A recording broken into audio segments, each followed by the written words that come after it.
Well, thank you, Marie, and thank you, Frank. It's a great honour to be here, opening the batting at this august conference.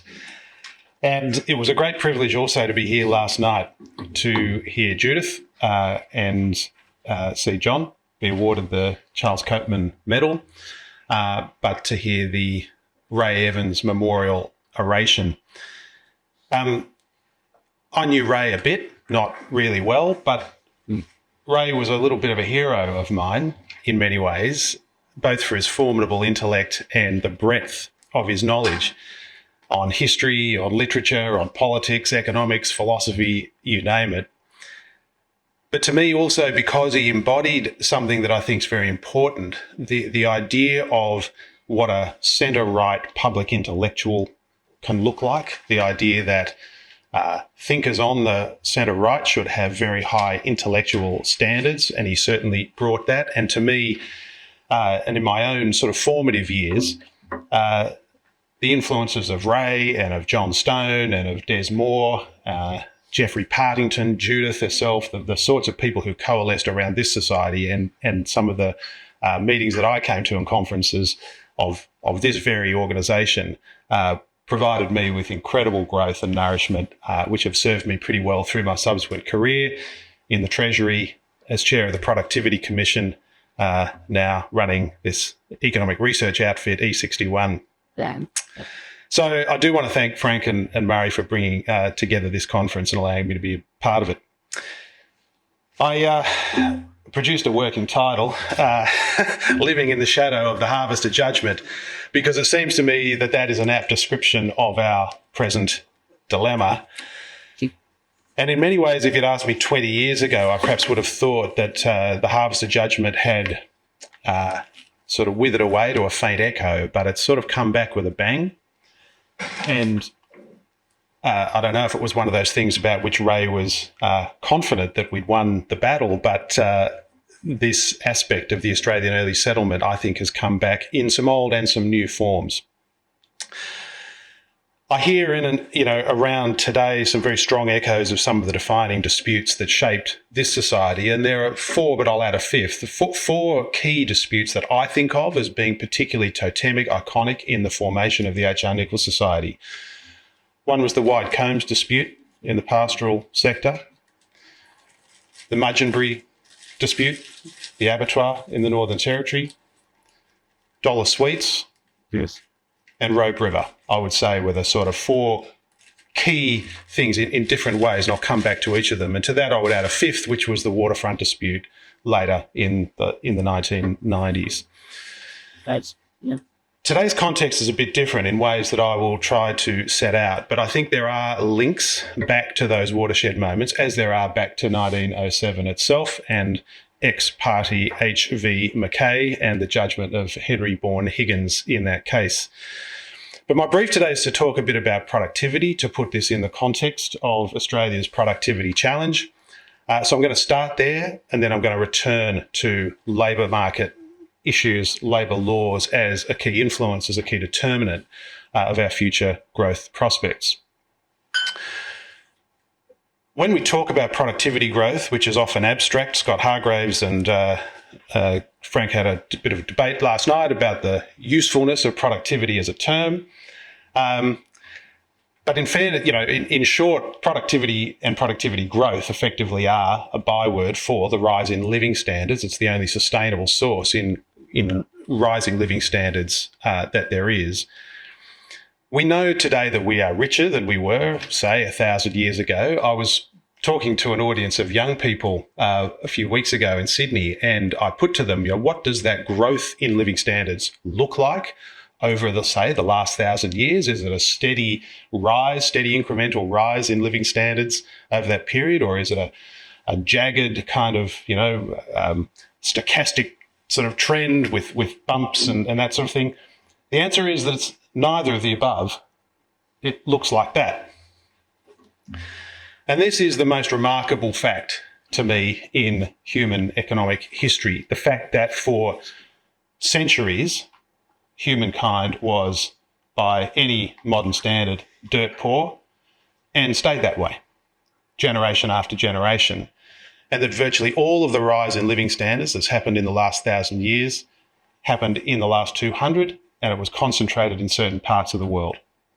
And you can see from the chart that effectively from the early 1800s, a dramatic takeoff in per capita living standards, starting in the United Kingdom and Western Europe, and then later in the United States, in Australia, spreading later to East Asia.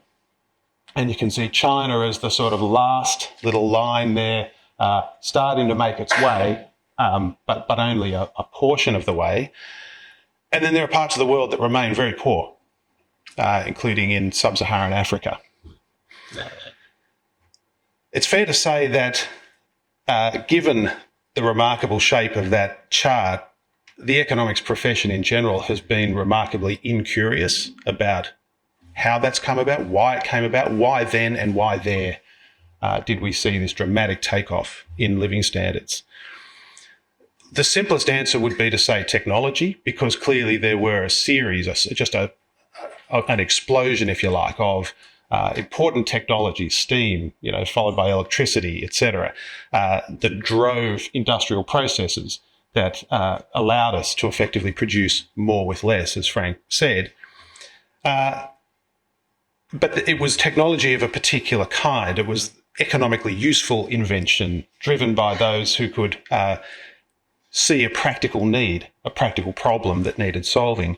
But there was also clearly a kind of meta invention that sits atop all of this, which was the invention of a commercial society, one that allowed specialisation, one that allowed trade over long distances, incentives to innovate, incentives for work, for thrift, etc., but also cultural norms that valued mercantile success, and institutions that protected property, both against incursions by neighbours, but also confiscation by nobles and neighbouring warlords and kings.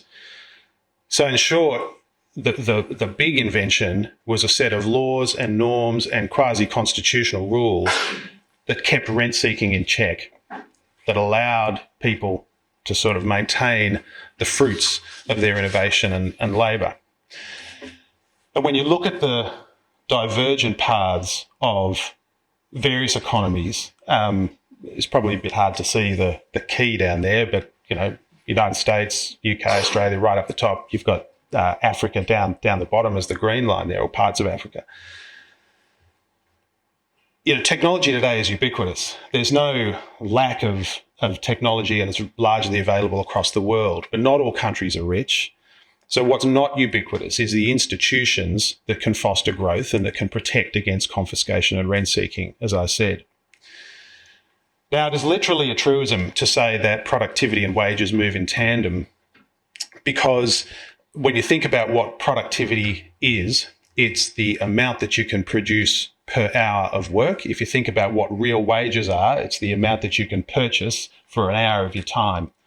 So you can think of it as your nominal wage divided by prices.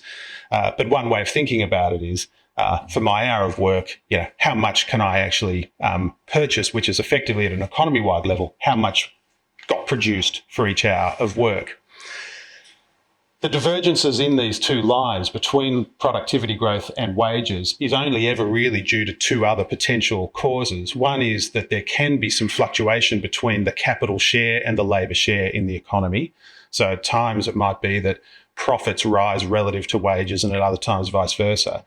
But that's, if you like, the kind of quibbling over the division of the pie. The other thing in Australia, of course, is that we do get terms of trade effects because of the scale of the mining sector. When the price of iron ore, for example, goes up, that does result in a real income effect for Australia. But it's generally not sustainable, right? We can't bank on the sort of bounty of windfall gains from price effects. So productivity growth is the only sustainable way to drive real wages up over the long term. And as I say, productivity is effectively a measure of what we produce for each hour, therefore what we can purchase for each hour. I did a talk at the National Press Club last year where I started with the kind of question or riddle of, how long does it take to make a loaf of bread? And the point being, people's mind quickly turns to the question of, how long would it take me to mix the ingredients and knead the dough and turn on the oven, and, how long does it take to bake? But of course, the real answer is 4 minutes, And the reason it's 4 minutes is because that's the length of time that an average worker in a modern economy like Australia has to work in order to afford the amount of money required to purchase a loaf of bread. So that is, if you like, the sort of miracle of the market economy, that I can be doing 4 minutes of work doing what I do best, and that's what produces a loaf of bread in short order. And to just be really clear about that, the 4 minutes is not a proxy for the amount of time taken to mix the ingredients and knead the dough. As I said, it's a proxy for the whole process, for the ploughing of the field and the building of the fences and the construction of the harvesters at H.V. McKay's factory in 1907. It's all of that, right? That's what effectively is condensed down into 4 minutes by, if you like, the wonders of specialisation. And if that's miracle number one about the market economy, miracle number two is the extent to which we get better at this over time. So if it takes 4 minutes today to afford a loaf of bread at the average wage, in the early parts of the 20th century, it was more like 16 minutes. So at the time of the Harvester Judgment, when His Honour Henry Bourne Higgins was bringing down that, edict around the living wage, it was around 16 minutes. Over that time, the productivity growth in the Australian economy is such that it's now a quarter of that time. The dilemma we now confront is that our rate of productivity growth has slowed substantially. And this chart might look familiar because it's also in this document that's before you, I know. Now, slowing productivity growth is a global phenomenon. It's not unique to Australia. It's really beset all developed economies. But in one sense, small percentage point changes, the move from an average of 1.8% over the last 50 years, 60 years, down to something more like 1.1% doesn't seem like a massive change. But because of the virtue or the power of compounding, it effectively means that the rate at which our current living standards would double, or the period of time over which our current living standards would double, goes from sort of several 30 years out to several decades, more like 60 or 70. It's interesting to ponder why productivity growth has slowed. And I should also mention that this chart in some ways understates the challenge, because in the last 3 or 4 years, of course, our productivity growth has been literally zero. It's been actually negative, but averaged over a few years, literally zero. So even getting it back to numbers like 1.1% per annum are the major sort of headache that the Reserve Bank, for example, is grappling with. So why do we have slowing productivity growth? Well, you can go back to the issue of technology and innovation, or the absence of it. But I think also this question of the control over rent-seeking behaviour is part of the story. It is probably true that the pace of technological change has actually slowed. That's a bit contrary to the conventional wisdom. Everywhere you go, we hear stories about how the pace of change has never been so rapid. It's accelerating all the time. In many respects, that's not really true. And when you think about for all of what we regard as the dramatic changes associated with ICT and smartphones and this sort of thing, if you just do the thought experiment for a moment of, if somebody was 80 years old today, so they were born in 1944, and think about the change in their everyday life that has occurred over that 80 years, which is pretty substantial to be sure. But compare that to the experience of somebody who was born in 1870 and lived to 1950, I would contend that that was a much more dramatic change in everyday life that occurred over those 8 decades. There you're talking about the difference in terms of having the emergence of electricity, the emergence of the motor car, the emergence of running water, of indoor plumbing, ultimately aviation, radio, record players, antibiotics, anaesthetic, the telephone, refrigeration, washing machines, gas or electric ovens, etc. So all of those things were a feature of the 1940s, by the 1940s and on through the 1950s. But they weren't there in 1870. So the transformation of life over that period was arguably much greater. That's a position that's been put by the economist Robert Gordon. He says, we just haven't repeated that sort of pace of technological change, and they're one-offs. We won't be able to replicate those. And the ICT or digital transformation that we've observed is just much narrower than things like electricity and the other inventions that I mentioned. The other thing that I think is, a key feature, and it's not all of the story, but it's a key thing that I want to leave with you and as a bit of a lead into the importance of labour market regulation, is changes in the composition of the Australian economy. So we kind of know over the course of the 20th century what the sort of shape and trajectory of productivity growth looked like in sectors like agriculture and manufacturing and mining.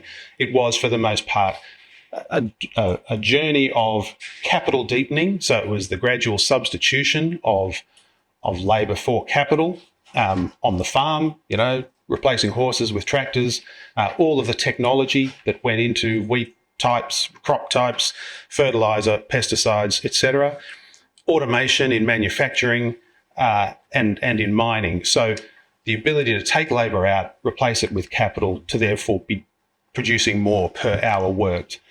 That's kind of what the path broadly of productivity growth looked like in those industries.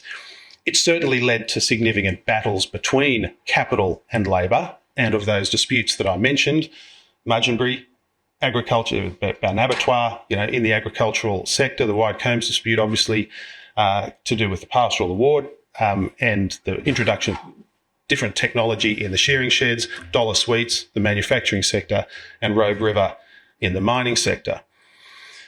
But we are now a services-dominated economy. 80% of the Australian economy is services. 90% of the workforce is employed in services.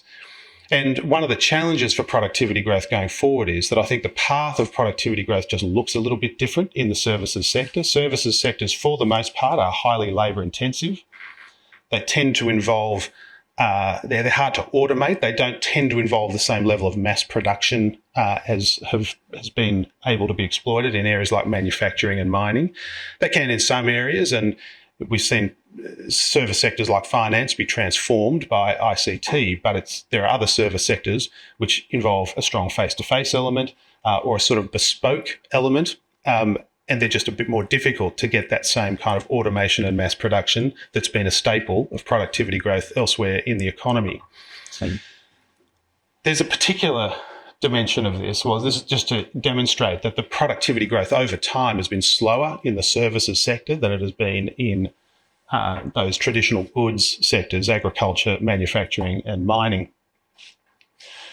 But there's a particular dimension that's relevant at the moment, which is the dramatic increase in what is described as the care economy, which you think of as a subset of the services sector. The care economy is essentially here comprised of health and medical plus aged care plus disability and childcare. It's seen something, so these are all sectors which are predominantly either funded, delivered or heavily overseen and regulated by government. We've seen an absolute explosion in employment in these sectors. In fact, when the labour market statistics came out last week, it was the case that almost all of the increase in hours worked over the last year have been in the non-market sector. So these sectors plus education, so sectors which are predominantly funded by government. Yeah. And because of the growth in these sectors, and these are sectors that have had zero productivity growth, the larger they become, the more they become. If we are to continue with zero productivity growth in these sectors, that's going to become a very significant drag on overall average productivity growth across the economy. Sure. And when you consider, the question, well, where is all of this labour coming from? I mean, we are now in a position where we have very high labour participation, very low unemployment rate. So the jobs market is booming. But part of it is the labour that is shed from other industries as they achieve greater productivity. When you look at this chart, you think, there are two ways that any sector of the economy can expand its output. It can either add a lot of labour or it can achieve increased productivity. So if you look here at mining as the extreme example of an industry that's been expanding its output, this is over the period 2013 to 2023, it's all come from productivity growth. So the labour input has shrunk, but the productivity growth has massively outweighed that, and that's the source of the expansion in mining output. Agriculture is a smaller version of that story. Less people, fewer people, more productivity. The care economy down the bottom is the opposite, right? Almost no productivity growth. Every bit of expansion in the output of the care economy is coming from extra people, extra human input, extra labour input. And so the point that I'd like to leave with you here, and it's not to say that the rise of services or even the care economy is, the cause or can explain all of the productivity slowdown. It can't. It can explain a portion, a material portion of it, but not all. But one of the challenges for us moving forward is that in these services sectors, and particularly in these publicly funded services sectors, the way we use labour, the way we configure services, the way we try and economise on labour, the way we try and deliver the services more efficiently, the highly labour-intensive services more efficiently, is going to be vital.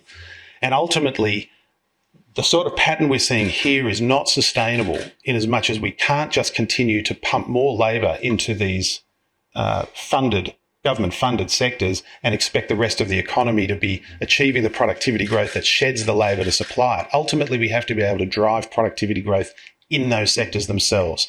We have to find ways of delivering more or better quality services with less labour, or the same amount of labour to produce something vastly better. So when I reflect on the most recent changes, the last few years of industrial relations changes, I guess there are two significant pieces of legislation that we think of: the Secure Jobs, Better Pay Bill and then the Closing Loopholes Bill. We'll no doubt hear a lot about those today. I guess my summary, and I'm no labour lawyer, many of you are in a better position to judge than me, but it seemed to me the salient things that make up that suite of changes are the abolition of the Building and Construction Commission, the move towards multi-enterprise bargaining, or the expansion of that from what it had been, the move to make flexible work requests and their refusal by businesses on reasonable business grounds to make that appealable to the Fair Work Commission. And then in the Closing Loopholes Bill, the new provisions around casual conversion, the suite of things in relation to road transport, the gig economy and the ability of Fair Work to come in with minimum standards orders in respect to the gig economy, and regulated labour hire, also known as same job, same pay, and reforms to independent contracting, and then I guess to the right to disconnect as the final bit, whatever that ends up looking like. I kind of wanted to just show one little case study that we've done in respect of, two things: multi-enterprise bargaining, and then a little thing we've done about unfair dismissal, to just try and demonstrate some of the potential pitfalls in these things and unintended consequences. When I think about multi-enterprise bargaining, I kind of do think a bit back to the Mudgeonbury dispute, because you might recall that was brought about by the union's attempt to spread the tally system across the entirety of the abattoir sector. So it sort of had this overtone, so, including to this remote abattoir where it really didn't fit. People were kind of on enterprise agreements and it was working fine. So it was this attempt to kind of rope in additional employers to something that had operated elsewhere in the sector. We just did this case study in relation to air conditioning installers, as Judith mentioned last night, just to look at kind of what's the heterogeneity, what's the distribution of productivity and profitability across that sector. And basically what we were trying to demonstrate here was that you can look at the different these are the different deciles, if you like, of productivity, labour productivity in the left hand and profit margin on the right. And basically what it's telling you is that, and this is all relative to the median in the industry, so the P90, so the top 10% are operating at levels of productivity sort of as much as 60, 70% higher than the median. The bottom 10% at levels of productivity below 40% of the median, and so on. And same thing in profit margins, and you can show the same things in wages. So the most productive firms are paying materially more than the least productive. as you would expect in a market economy. And so it just kind of gives you a bit of pause about what would be the implications of mandating that all of the firms across the industry had to pay exactly the same if you were trying to replicate, and particularly if it was the conditions that prevailed in the highest productivity firms, if you were to try and run those across all firms in the sector, what might be the consequences? It might cause all of those low productivity firms to up their game and become more productive, but it might equally mean labour shedding across other parts of the sector. So that was one little case study. The other one we did was in respect of unfair dismissal, actually, which hasn't been a feature of the most recent changes, but it was a significant feature of the Fair Work Act in 2009, dropping the threshold to 15 employees for the unfair dismissal, the tighter rules around unfair dismissal. This was an exercise we did just looking at the difference between firms slightly above the 15-person threshold and slightly below, so firms, therefore, that are kind of, for all intents and purposes, kind of equivalent, but for that sort of slightly artificial discontinuity, and what happened when this policy change took place.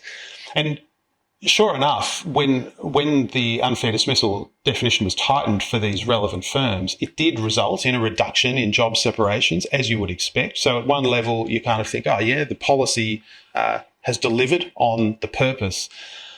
But there were a couple of unintended consequences, most notably in the bottom two charts. There was a response by affected firms to increase their capital intensity, to effectively substitute capital for labour over time. But there was also a fall in total factor productivity in that last chart. So in effect, this decision to implement more capital or bring in more capital and less labour was sort of done with less efficiency. And so it's, again, a kind of cautionary tale about the potential for unintended consequences, even when you think you've passed a regulation and it seems to be having the desired effect. I've only got a couple of minutes left, so I will just give you a couple of reflections about the way forward and how I see the current issues in labour markets, but you'll hear a lot more about it through the course of the day. The first observation I'd make is that there seem to me two things that are kind of a bit different today. In addition to the change in the nature of the economy and the evolution of the services sector and all of that, two things that just jump out at me as an amateur, as an observer, that seem a bit different to what they were in the 1980s. The first is that a lot of those big disputes in the 80s predated the big rise of enterprise bargaining. And for much of the 1990s, I think we regarded enterprise bargaining as part of the solution to award rigidities and driving additional productivity at the firm and enterprise level. Today, as we look at it, I think there's a bit of a sense in which enterprise bargains have gone from being the solution to being part of the problem. I reflect on the wide combs dispute, and that was an issue about the ban on, wide combs embedded in the pastoral award, and it had been a feature of the pastoral award for many decades.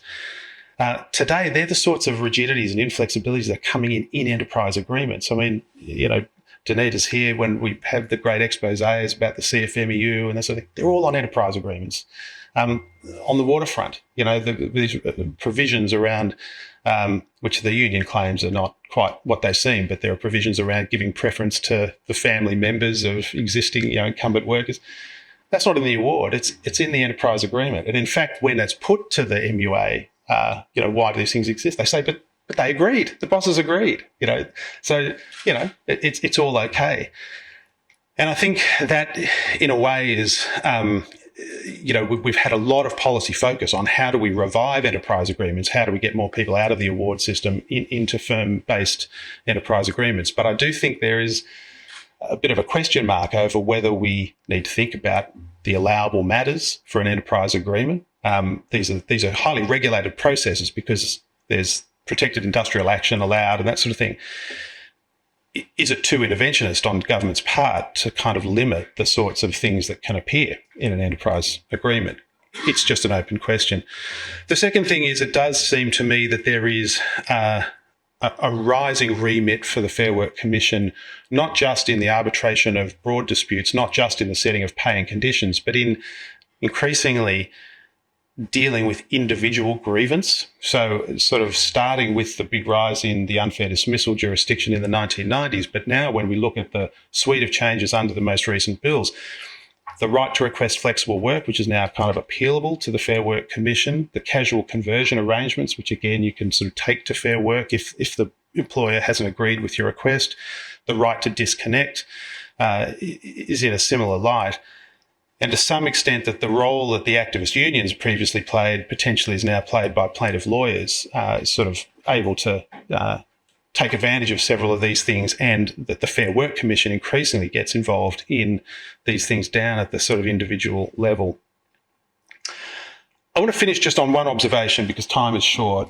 Thank you. And it's broadly this. I had a few ideas about practical suggestions to improve the system in a kind of incremental way. Many of them are dealt with in the document that's been released today.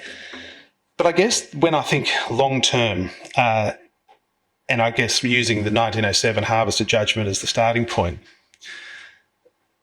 it's important to kind of think, what are we really trying to achieve here, right? What is it that labour market regulation is trying to achieve? And traditionally it was premised, as Judith said last night, on the idea that there was an inequality of bargaining power between capital and labour.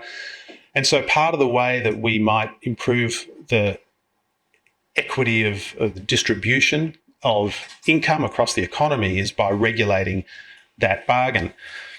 And, if I'm channeling a sort of social democrat circa 1907, I guess I could satisfy myself that, well, there's no pension system, there's no income tax at that point. Much of the social safety net that we now have does not exist in 1907. So maybe getting in and regulating the bargain between employer and employee and stipulating a living wage for a working man and his wife and 3 children in frugal comfort, as Justice Higgins put it, maybe that's the most efficient way. Maybe that's all we've got to try and even out the distribution of income to the extent that we care about the alleviation of poverty and having a more equal distribution. But as I said about technology, we have actually developed a technology that is quite effective in redistributing income across the economy, and that is the tax transfer system. And we can all argue about the size of government, we can all argue about the impacts of the welfare state, etc. But broadly speaking, this is something that government does reasonably effectively, right? Taxing, distributing money in a highly targeted way, because we know what a low-income household is. In the regulation of labour, whether it's same job, same pay or unfair dismissal, we have no idea whether the relevant people come from high-income households, low-income households, middle-class households. With the tax transfer system, it's highly targeted. We know where the low-income households are and can reach them with pensions, family tax benefit, job seeker for those who are out of work. And I just demonstrate here some work that the Productivity Commission did around the effects of those various layers on the Gini coefficient, which is a measure of inequality. The Gini coefficient of private income is, around 0.5. That's actually sort of middling by OECD standards.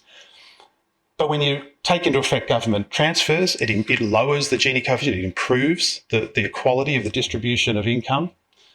You then have the effect of the income tax. It further improves the equality of the distribution of income. And then on the other side, you've got savings in effect that have a further bigger, so final consumption across households actually much more equally distributed than private income at the beginning of the process. But the point is, in the long term, in the very long term, this is the sort of mechanism that's proven highly effective at being able to redistribute from high income to low income households, to sort of shave off the sharp, pains of poverty. This is much more effective, much more highly targeted than blunt labour market regulation, to the extent that that's trying to achieve the same ultimate outcome. So to conclude, productivity, it is a slightly mysterious concept. It's hard to conjure up, but it does occur, and over the long term, it is transformational. It is fundamental to rising living standards. It is also increasingly unfashionable, but and in many ways, we live in a different world to the world we occupied 100 years ago. The rise of services, the explosion in the care economy. But for all that increase, it seems to me we do still live under the shadow of the 1907 Harvester judgment, despite the fact that I think, at least conceptually, that there is a clear alternative to that sort of approach. Thank you very much.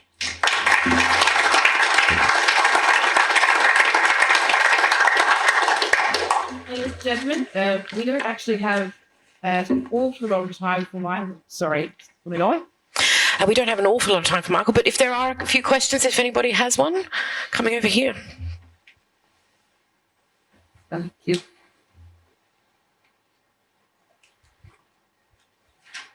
Thank you, Michael. Russell Gray. It's very topical at the moment. The Reserve Bank has a problem with inflation, and the government has a problem with trying to counter it.